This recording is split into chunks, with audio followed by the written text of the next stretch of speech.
Hello. Good morning, good afternoon, good evening. If you're going to bed, then after the podcast, good night.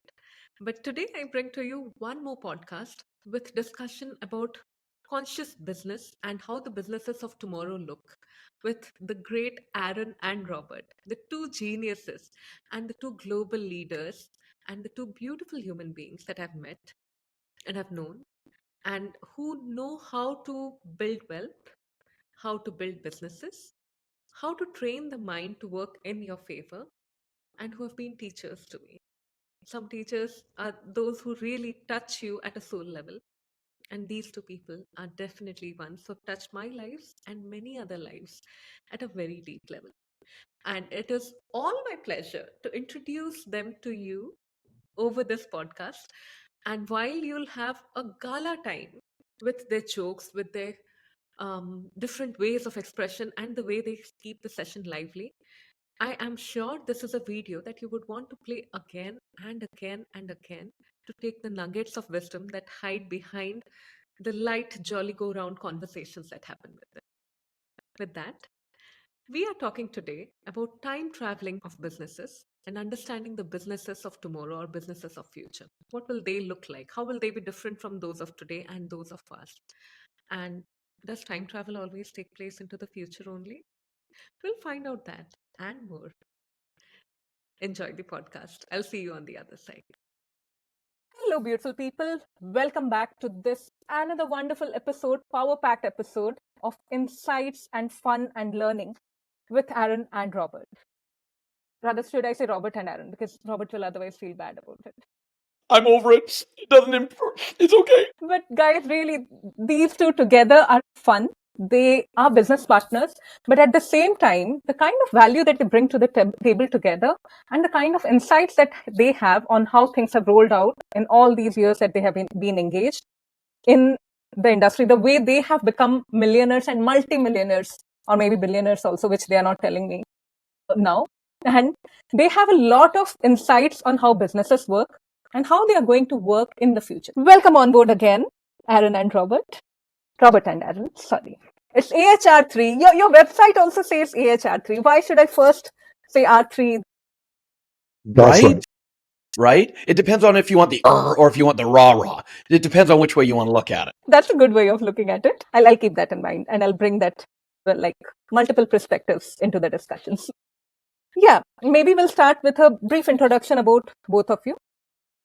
I've already introduced you guys, but I would want you to call out your name, one word that comes to you about yourself, and one word that represents your mood right now. Other than this, that you're irritated with, it can be anything else. My name is Aaron Huey. The one word that really describes my mood right now is I'm excited.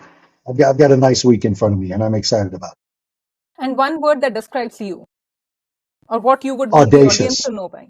Oh, wow. I'm audacious. Audacity is my number one life and business skill. Lovely.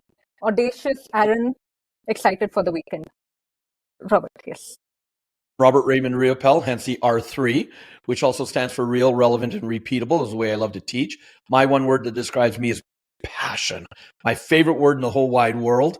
And my word for how I'm feeling right now, tired, actually. And Sorry? I had a long weekend of shoveling snow here in Canada where I live. We ended up with over a foot of snow and about 12 hours in total throughout the 2 days of shoveling and clearing. So I'm tired, which is okay because I can still do what I do, right? Kudos to you. You're so tired, yet that doesn't show much in your expression until and unless I'm just not noting something. And Aaron just did this to show that I'm also tired. I forgot to tell it. So I'm more excited than tired. But okay. No, I was just shaking my head because Robert is not actually real. He is an AI image of himself. That's why he doesn't look tired. But I'm such an expert. I created an AI image of Robert. He's actually sleeping right now. You weren't supposed to tell anybody that. And I want them to know how good I am. Yeah. And even while he's drinking coffee, he's actually putting the prompts in for what I'm to say as the AI generated person. Oh, really lovely. But AI generated or not, in the age of AI, how do you guys see a business of tomorrow? When I say tomorrow, we can start something that starts flourishing maybe even one year down the line, assuming that there is a gestation of 5 months, 6 months, or a year?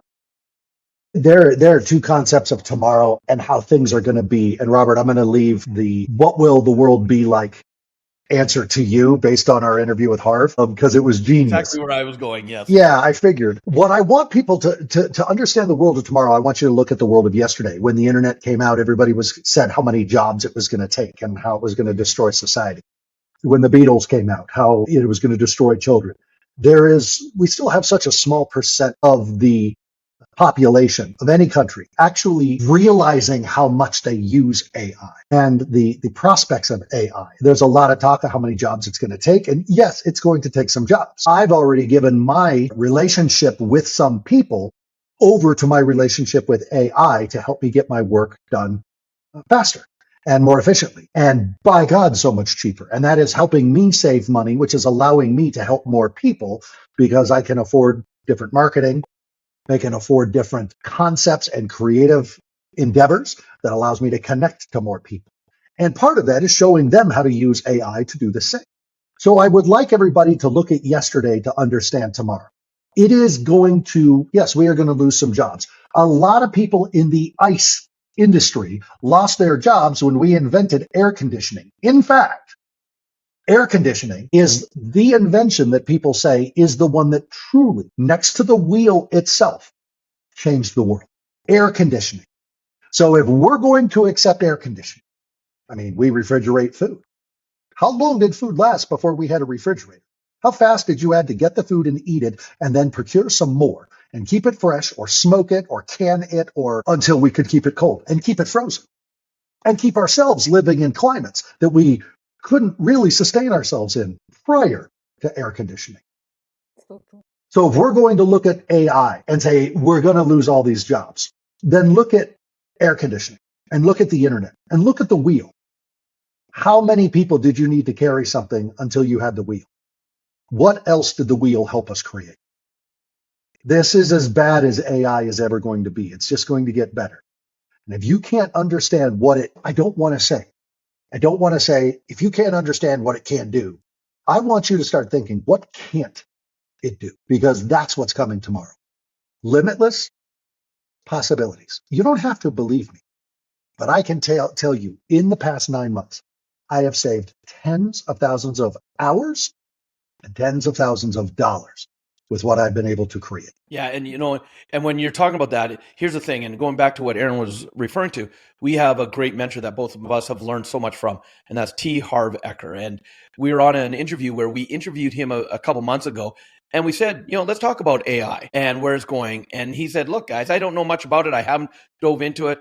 I don't understand it. But here's what I can tell you. Most people are going to hear about it and learn about it, and some people are going to understand it. And this is where the frustration comes. And Aaron, you're right on point with this, because it's not about what jobs are going to be lost. Are you going to be able to create new jobs around it? And that's what Harv brought in as a third part that most people don't utilize is, are you going to utilize it? Are you going to sit there and moan and complain about it, of what is causing you to lose out on? Or are you going to say, how do I become an early adopter? And how do I really grab onto it, utilize it to be at the forefront? Because where do you think a lot of the money in AI is going to be made right now? It's the people who actually start to learn about it. And I'm going to use Aaron as an example, because this was actually a conversation we've had over a lot of time in a joking way. But I kind of brought it yesterday when we were texting back and forth, because we end up talking daily, either by text or conversation. One of the things that Aaron has done, and you said it early, Sikta, he has embraced AI and he is amazing at it. And all of a sudden, he started using, from a simple training we'd been hosting, we had an AI expert come on and create a happy birthday song for Aaron. Right while she created the song for him, it was his birthday the day we were doing the training, and she did this song. Aaron all of a sudden embraced it. He grabbed it and said, this is amazing what can be done with music. And he's now created, I believe, over 80 songs. 336 songs. His songs are powerful, because he's now recreating all the music we use in our trainings, not to just be music that we borrowed and hopefully we can use or we pay for so we have the rights to it, but it's our own unique music. I think you create your music using the name Death Metal Druids, isn't it? Yes, that's my band name. That's my handle, Death Metal Druid. Death metal druids. Yes, yes, But I yes. have some very pretty songs. I've written a lot of old Celtic traditional medieval music. We have a really I do funny like your polka cha-ching. song. Cha-ching Thank you. is a good song. We have a song called Cha-Ching that Robert and I listen to every time we make passive income. We play it in our heads, and it's begun to anchor us. This is the conscious. Monday, Tuesday, Wednesday, cha-ching. Thursday, Friday, let the dollars ring. Saturday and Sunday, I don't even try, but that sweet passive income still rolls by. 24/7, I'm living the dream. 365, you're the cash machine. 12 months a year, every day, every night. Cha-ching, cha-ching, what a beautiful sight. And Robert, I want you to grab this one and go because you have a great thing about this anchoring an experience into an emotion. Yeah, well, and that's it. Aaron just said it. There's not much else to say on it. Like the cha-ching. Because if we just sit there and go, oh, yay, I made some money, then it's not an experience. It's not a conscious acknowledgement. And this started, kind of idea came to me when I wrote my first book, and we finally released it in 2017. A friend of mine who was helping me do the marketing, he said, I have a song I play every time money comes into my bank account. And he ended up playing the song. And all of a sudden, every time I hear that song, what do you think I think of? I hear it on the radio, I think of him. And so that's what the cha-ching song is for us. We sit there and it's because to me, cha-ching, I love it. And I created a cha-ching dance, which is just cha-ching, Really? cha-ching, cha-ching, cha-ching, cha-ching. And I'll dance it on stage in front of thousands of people at a time. But then I get them standing up and dancing it as well, because every time they think about money coming their way, they think about what I taught them. That's the anchor. That's the becoming conscious. And I've been walking, in a mall, and Aaron and I have on our phones from one of our passive incomes an app called Digistore. And anytime money comes into our bank account, we both get the notification at the same time, and it makes a little cash register sound, goes cha-ching. And we have a race, a competition to see who could get the word cha-ching in our text to the other person. Who noticed it first? And we've made it fun because that anchor, now what do you think we want to attract more of? Consciously, subconsciously, unconsciously. We're now actually attracting more money our way because we're showing the universe, God, higher power, whatever you go by, that when money comes our way, we celebrate it. We celebrate it. We don't just go, oh, it's about time. Why did it take so long? It was only $1.84. That's one of the most common amounts Aaron That's and I get right. on this That's right. Digistore. And $1.84, are you kidding me? Aaron, we are billionaires if we put it into Vietnamese dong. So it's all by the concept that you go by, right? All Yes. perspective. And so when we look at that $1.84, you better believe we're celebrating. Because to God, universe, higher power, whatever you go by, it doesn't know dollar amounts. It knows whether you accept it and rejoice with it and celebrate it, or you don't. So I just want to say, I'm sorry to interrupt, Sitka, but I just want to show you this because that's our year end of passive income. We On have form. both One form. on yes, one form. And Robert and I have both made this amount separately. This is not a joint account. This is my account. And so that's from $1.84 here. That's from $5.90 there. That's from $9 here. That's from 98 cents here. These are not big amounts. And you might look at that end amount and be like, oh, 10,600 in a year. That's not very much. As you wish. But to Robert and I, when that 84-cent charge comes in, we dance, we celebrate. And what it does is it reframes the concept of making money, especially passively, into an experience of joy and connection. I have connection and happiness with a business partner who I see maybe 5-6 times a year in person. I see him every day here, 5-6 times a year. We're in India, we're in Malaysia, we're in Spain, we're Really? in Singapore, we're South Africa. I did not know this part. I thought both of you meet at least 20 to 200 times in a year. But you No. see each other in No, person only 5 times. So that is what we are talking about, the future of business. that's So Yes. right. there are quite a few things that 365 days a year, 365 days a year, we're connected, especially when a little moment like cha-ching happens. And that then we race to the phone, and our experience of making money and running business together is fun. And not only that, Robert recognizes the monetary value in what you are creating so passionately with your strong songs and the kind of scriptures that you're getting and putting it and your involvement in it. I think what he actually appreciates is the value that your involvement is getting to anchor it and use it at many points. And correct me if you're wrong, if I'm wrong, Robert. And that since it is something that you create so that it resonates with you, I think something that resonates with us is something that will usually resonate with someone else, even at the subconscious level. So I think Yeah, having and that partnership is also important. yeah, it Yeah, starts with and I you. want to say very quickly so that people can understand the power of the anchor. The very first event, virtual or in person, that I ever attended, my very first seminar, the very first time I was introduced to the concept of personal growth and development, Robert was on stage. So not only was my experience so powerful that it set me down a path that ultimately ended with us being business partners, every time I am working with him, I am anchored back to that first experience of joy and change and growth that I had at his hands. And so the anchoring process and following this connection, this moment of connection forward to correction. You see, Robert and I don't correct and then connect. We don't correct each other and then connect. We connect So first and you then will make be any this. corrections. So I'm just trying to Yeah. elaborate on what you mean by connect and then correct. Basically, you first accept each other as you are, and you connect. Like there's something that resonates, and then you may tell each other or have a banter where you actually try to say this could be something that's better, but you don't judge and stay with the judgment. Oh, if you will be like this, then I'll connect with you. Well, Is it? I'll take it one step back. We connect with who we are unabashedly to ourselves first. First, we connect to that person in the mirror and we accept that person completely and totally.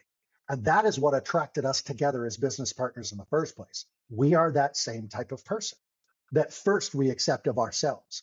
And then we look at another person who has done the same and say, I want to work with that person. This is consciousness in business.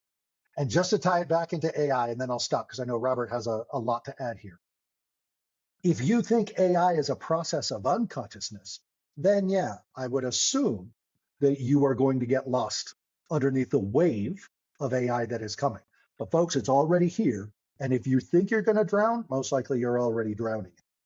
Get conscious, wake up, and look at what's really going. And for me to wrap it back up into your title of this, time travel of business. Time travel isn't just going forward to where business is. Go backwards in time.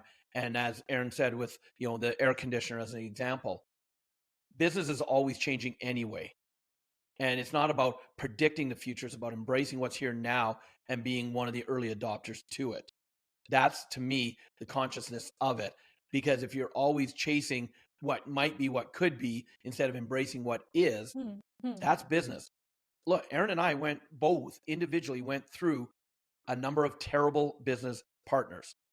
And that's what taught us what we really wanted in a great business partnership.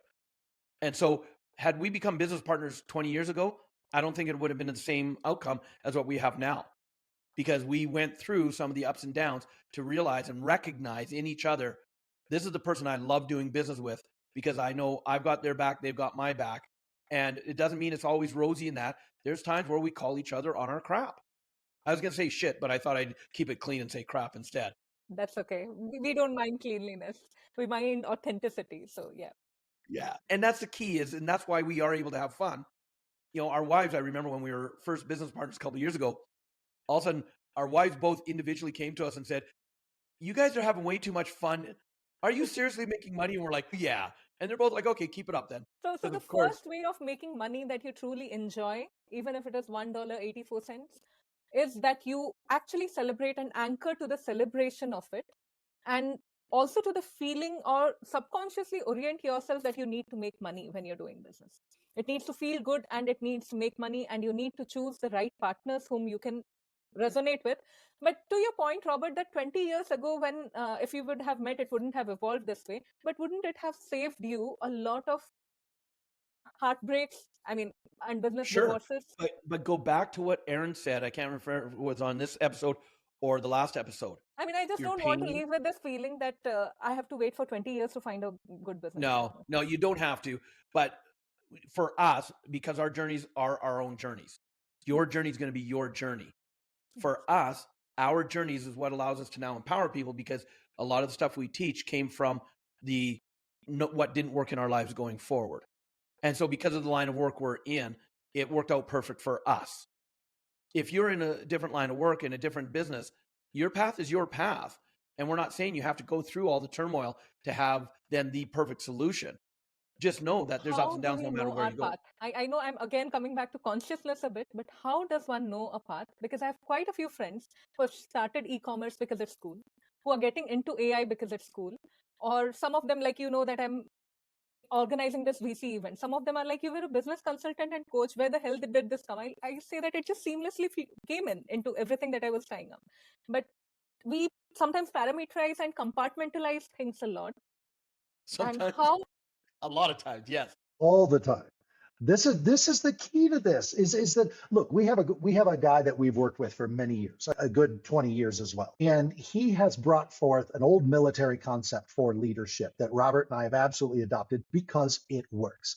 So whether this is about finding a business partner, whether this is about how you're going to make money, whether this is about finding your path into your business, there's a leadership concept, which is, truthfully, it is very simple. You sit down and you say, what worked, what didn't work, what can I do differently? But this part, in Robert's, in my opinion, this is the key. Unabashedly, no fear. Robert and I call this process find the flaw. The first part of the process to be able to create anything in life is what we call sticky. Just dump your ideas and pretend you're putting it on a little pad of sticky notes. And you write one idea and you put it on the wall, one idea and you put it on the wall. You are not allowed to correct any of the ideas. If Robert is sticky noting, I am not giving feedback, only supportive feedback if there is any. But this is a space for Robert to get things out of his head because they've been spinning in there. And so he gets it out and we sticky note it up on the wall. And when we're like, I think that's it. I think that's all the ideas I have for this concept, for this seminar, for this event, for this person, for this whatever, this marriage, this parenting process. It doesn't matter. Sticky note first. And then you find the flaw. You go through each of them and you go, what's wrong with that idea? Now you might come along an idea that you're very excited about because you want to do it. You like to do it. You saw a YouTube video where the guy's getting into a sports car saying, you can make so much money, blah, blah, blah. Just do what I do. And stipulate, and you're like, I want that. That may not be what you want. You may want what he has, but you may not be willing to do what he did. And he might not be telling you what he actually did. He might just be showing you the results as a sales tactic. Right? To find out that before he's now advertising 1 hour a week on social media and has a billion zillion followers all over the world, he started with one as well. And it was his mom.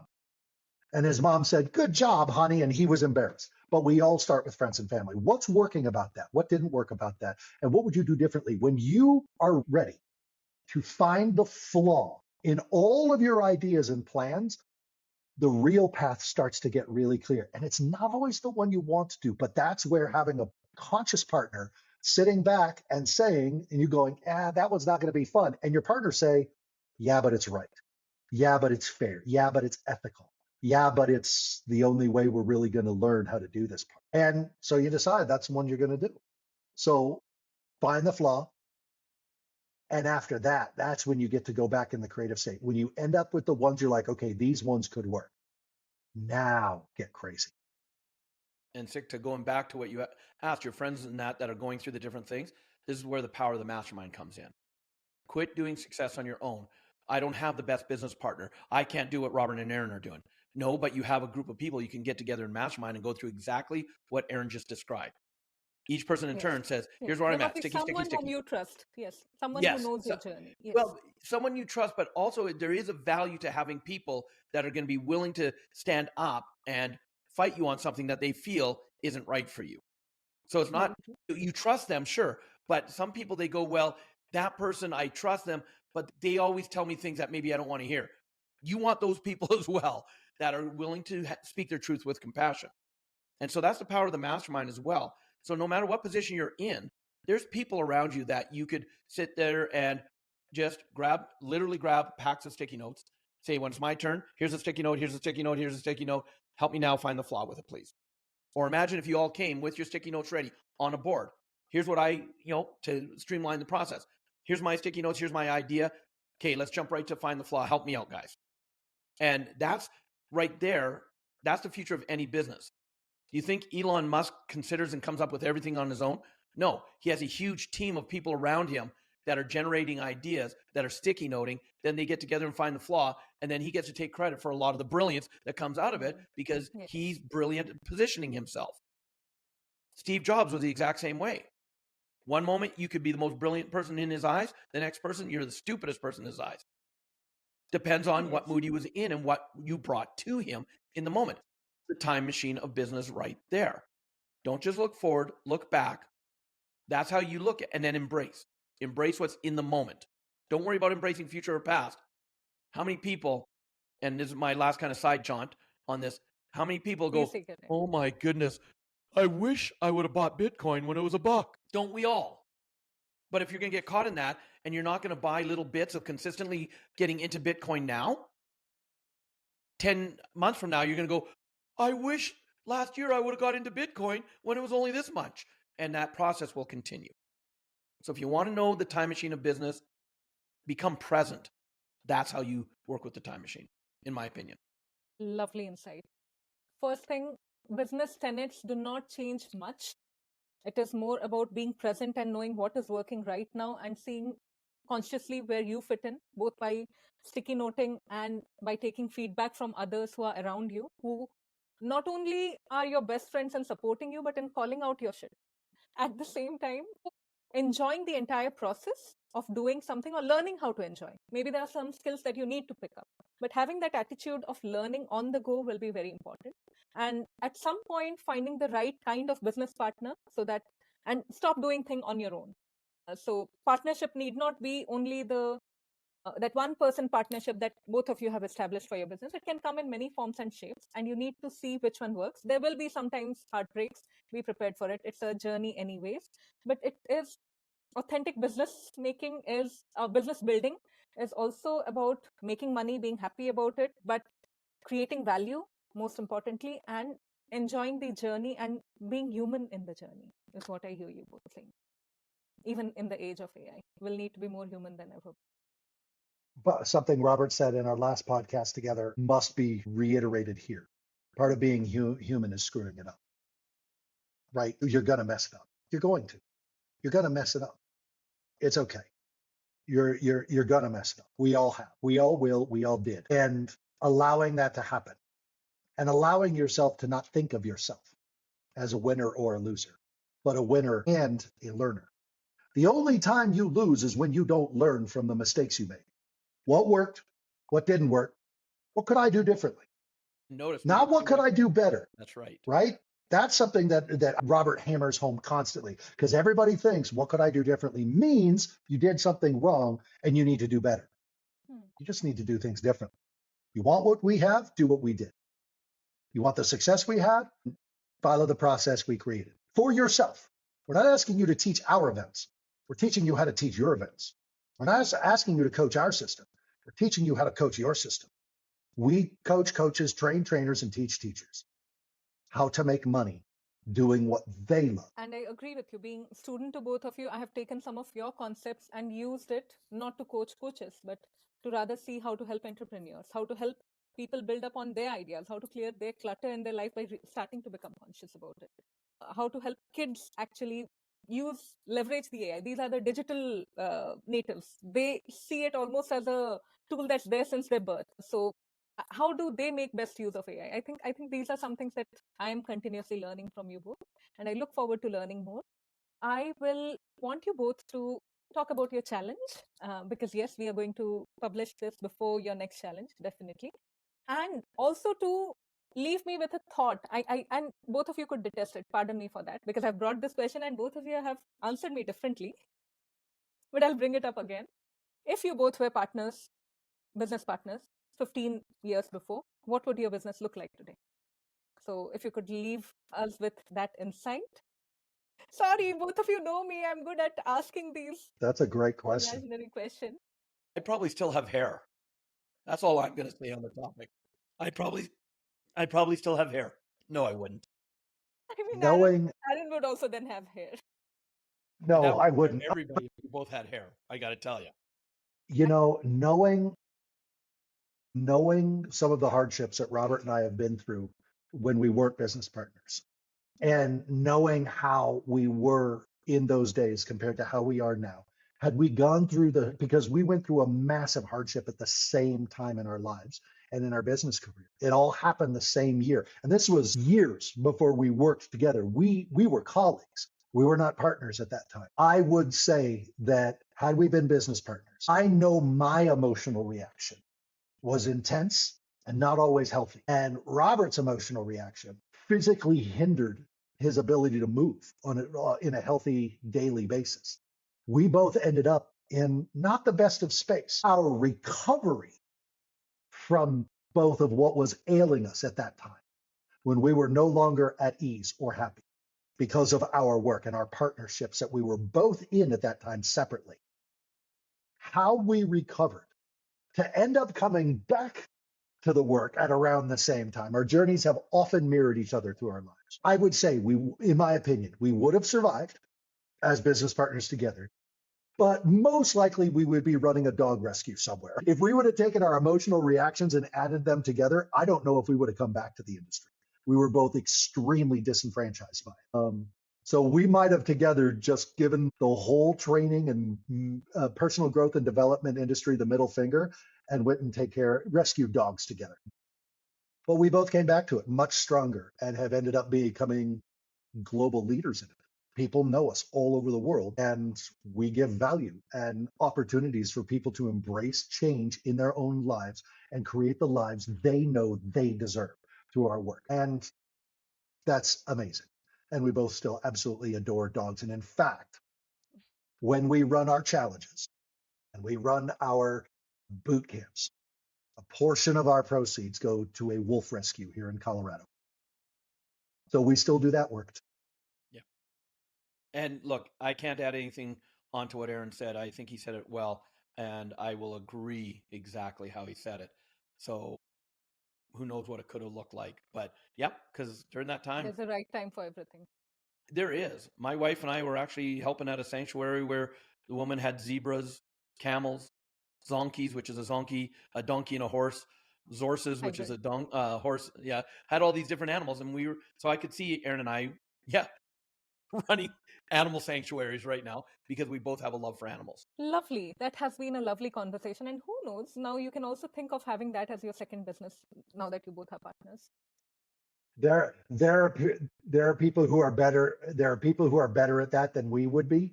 We're both pretty. Now, we are pretty emotional guys. Yes. We are pretty emotional guys, and that work takes a lot of understanding a dark side of humanity that both Robert and I get pretty angry about and have shared our distaste for people who mistreat animals. The guy we support, he can handle that, and he can stand with those people and debate with them about taking their dogs, their wolves, from their homes without getting into a fist fight. I don't know if Robert and I would be able to accomplish that. If we can help him Martial art financially, Hall of Fame person, Aaron. So I can imagine you having actual fist fights with someone. Robert is much sweeter. Does he ever have a fist fight actually? I choose to be a lover, not a fighter. But if backed into a corner, I also know how to come out fighting. I just choose that as to be one of my last. Resort. Yeah, exactly. Last resorts. Okay. He's from Canada. They all play hockey, and the people in their parliament get into fist fights. They can all fight, even the women. In fact, the women are stronger than the men in Canada. Exactly. Robert won't argue. Yep. Nope. Women are actually always very strong. But okay, I'll go into that later on some other day. But having said that, thank you so much for sharing your insights on how businesses are supposed to evolve. If you give me a moment, I'll just turn on the light and I'll edit this later. Sorry. I just realized I'd gone really dark. So It got very dark very quickly. yes. That's because of our conversation. There you go. No. Isn't that a metaphor for life? Things can go dark very quickly, right? But dark Everything's is perfect. simply not being able to see anything. It's Exactly. almost always misinterpreted as being Which means something you're else. unconscious. Yes, exactly. So it's a beautiful thing. It is an opportunity for you. But okay, Yep. without getting further philosophical, coming back to business, business needs to be fun. Business needs to be done in a healthy manner with a intention of making money, because we stay in the commercial world, and cha-ching, and at the same time understanding the value of something that you're creating, like Robert so beautifully put how he sees the next Taylor Swift and Aaron, and how Aaron can monetize the entire business model. Come on. I mean, he put it up in the right way. I mean, we're talking about T Swift as a business person, and definitely being ready for the journey, which I heard you both acknowledging at many points, and also iterating it in your conversation that there will always be highs and lows. You need to be prepared for it and need to lead the way consciously. And you don't need to do everything alone. You should take in help from everywhere. That's possible. And time traveling businesses need not be only into future, it can be to the past. See the trend. Every trend has something to give. And even the biggest turning points, wheel, air conditioning, electricity, AI, whatever we are talking of, will change some things, but the tenets still stay the same as long as we remain human species. If we change as a species from Homo sapiens, we don't know. Sorry, that was my addition. That's what I have for you. Anything else that you want to add? You are paying attention and getting it all. You're picking up what we're putting down. I'm here to pick up everything that you put down because I appreciate both of you truly from the depths of my heart for the people that you are and for what you bring to the table and what I've learned from both of you. So yes, I really do. Thank you again for doing this with me. Before we wrap up, I would love for you, one of you, to tell our audience about your upcoming challenge and if they can sign up for it. Yeah, and the easiest way, Sikta, is to go to AHR3, which is Aaron Huey, Robert Raymond Riopel, so AHR3.com. We have on there how to connect with us, how to contact us, our challenge, what it is about, and when the next one is. That's the easiest way to do it. Okay. Thank you, both of you, gentlemen and geniuses. So 2 Gs together. But yes, thank you for doing this. We will let our audience know and we will stay connected with you. Look forward to learning more from you in upcoming days and having many more nice conversations. Thank No you, pressure, Sikta. Aaron. A nice conversation. I mean, A nice one. No, very, very, very, very weird and very, very spicy All right. conversation. I'm Indian, Woo! so you Now can we're imagine talking. I'll be Now we're spicy. talking. Yep. We're talking. Thank you so much. So, guys, that was my conversation with Robert and Aaron, and it ended on the note that we will have many more such weird, spicy, and out of the world conversations like building conscious businesses and how it can be done in the most profound way while keeping everything energetic and profound and relevant to yourself and making the entire process of building wealth through businesses a fun process. I hope you have some really good takeaways from it. We will stay connected. And do not forget to sign up for the challenge. You will find the link below. If you're a business, as in if you have a business or you're an entrepreneur or you're planning to build a business or you're trying to do some side hustle, this will be extremely relevant for you as to how do you exactly monetize your virtual events. I've done that, I've been there, and I can tell you they take you through a roller coaster ride and 5 days of really wonderful experience, and all for free. Not a bad deal, isn't it? So please go ahead and sign up. I will leave you on that note till we bring more content for you that's relevant, and we'll keep meeting from time to time with my nugget videos and my podcasts. See you there. Bye.